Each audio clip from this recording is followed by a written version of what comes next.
Neanche un paparazzo è ridotto a tanto a guardare la propria figlia da dietro il ricco sperma al quale è notoriamente allergico il padre, ma non deve farci vedere nelle vicinanze.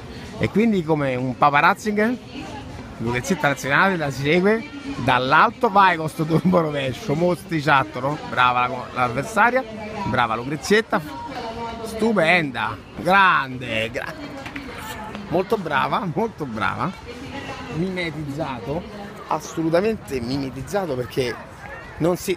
Stavo dicendo? Sto facendo... Niente, sta prendendo l'extra. Io mia figlia non vuole che la vedo, quindi sono come un paparazzo. Non mi deve... E sono mimetizzato. Di che cosa? Questa che non la devo vedere?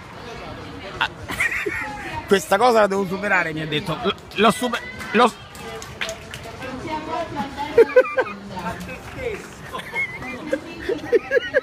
Siamo la barzelletta del circuito.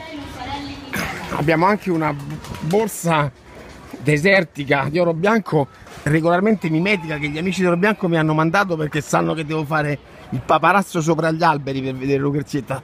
Siamo a 180 metri, questo non è un iPhone, in realtà è un grandangolo per vedere meglio le gesta di Lucrezietta Nazionale in grande forma oggi.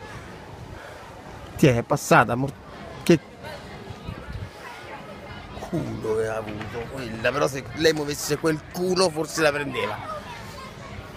C'è il padre di una bimba che è stato visto al bagno a prendere le gocce di Lexton. E secondo te sto male? So piezze e core. E la domenica mattina alle 7:30 si mette la sveglia con ostentazione positiva e bestemmia. Secondo te sto male? Viva la vita, tutta la vita, bella per lui.